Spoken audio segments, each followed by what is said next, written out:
आप देख रहे हैं अनहोनी। अनहोनी में आज की कहानी हमारे साथ शेयर की है राकेश जी ने। तो चलिए पढ़ते हैं आज की इस कहानी की ओर।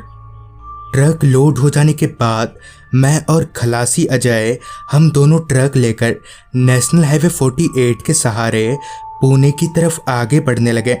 ट्रक चलाते हुए मैंने जब अपनी घड़ी में वक्त देखा तो शाम के 5 बज रहे थे। ट्रक भी अपनी पूरी रफ्तार में हाईवे पर दौड़े जा रही थी। ठंड का मौसम होने के कारण खलासी भी सारी खिड़कियां बंद करके अपनी सीट पर दुबक कर बैठा हुआ था। जैसे जैसे अंधेरा होने लगा वैसे वैसे हाईवे पर गाड़ियों का काफिला भी कम होता चला गया। इसी का फ़ायदा उठाकर मैंने अपनी ट्रक की रफ्तार और भी बढ़ा दी। ठीक शाम के 7 बजे हमने ट्रक को एक चाय की टपरी पर रोका और इतनी ठंड में चाय के मज़े लेने लगे। करीब 10 मिनट तक उस चाय वाले के चूल्हे के इर्द गिर्द बिताने के बाद मैंने ट्रक स्टार्ट किया। अब हाईवे पूरी तरह से अंधेरे में डूब चुका था। रास्ते पर दूर दूर तक बस कोहरा ही कोहरा छाया हुआ था। करीब 4 घंटे इसी तरह ट्रक चलाने के बाद हमारी नज़र किसी ढाबे को तलाशने लगी और थोड़ा आगे जाते ही रास्ते के किनारे हमें एक ढाबा दिखा। लिहाजा हमने ट्रक को उस ढाबे के पास लगाया और ढाबे में खाना खाने चले गए। खाना खाने के बाद वापस ट्रक के पास आकर जब मैंने अपनी निगाहें घड़ी की तरफ घुमाई तो रात के 11:30 बज रहे थे। लिहाजा मैं और मेरा खलासी हम दोनों ट्रक में बैठे और ट्रक स्टार्ट करके आगे की ओर बढ़ने लगे। चूँकि रात काफ़ी हो चुकी थी तो कोहरा भी उस हिसाब से काफ़ी ज़्यादा बढ़ गया था। चांद की मध्यम रोशनी के बीच मेरी ट्रक बिंदास आगे बढ़े जा रही थी। अभी हम हाईवे के जिस इलाके पर आगे बढ़ रहे थे वो एक जंगली इलाका था। उसके आजू बाजू सिर्फ जंगल ही जंगल था और तो और लाइट के इंतजाम भी कुछ खास अच्छे नहीं थे। अभी हम आगे बढ़ ही रहे थे कि तभी अचानक ही बगल के झाड़ियों से एक आदमी निकला। उसका पूरा शरीर आग से जल रहा था।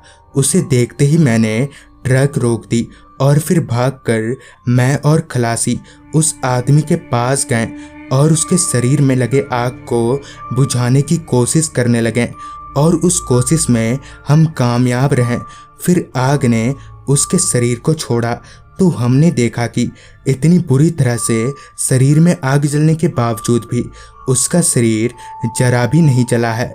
शरीर तो दूर उसका कपड़ा तलक भी नहीं जला था।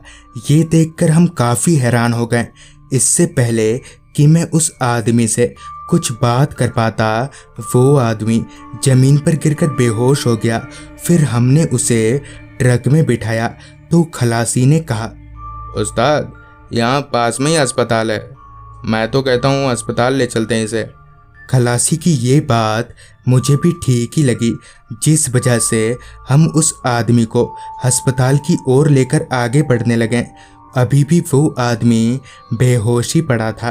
अभी मैं ट्रक चलाकर कुछ आगे ही गया होऊंगा कि अचानक ही पता नहीं क्यों मेरा खलासी चिल्लाने लगा, जिस पर मैंने पूछा, अबे अबे क्या हो गया तेरे को, ठीक तो है तू? जिस पर खलासी ने कहा, उस्ताद वो आदमी उठकर बैठ गया है।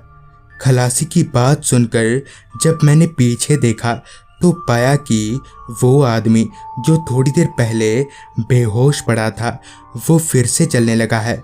इससे पहले कि मैं कुछ रिएक्ट कर पाता कि वो आदमी अपने आप ही गायब हो गया। ये देखकर डरा हुआ मैं और खलासी और भी ज़्यादा डर गए।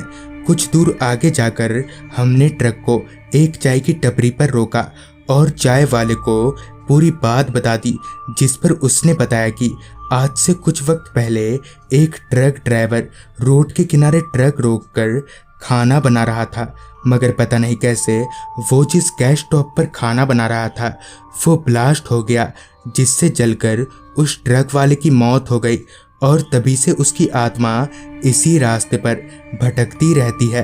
तो दोस्तों, ये थी आज की कहानी। अगर आपके पास भी ऐसी ही कोई कहानियाँ हैं तो हमारे साथ ज़रूर शेयर करें। तो मैं आर्यन जल्दी ही मिलूँगा आपसे ऐसी ही एक कहानी के साथ।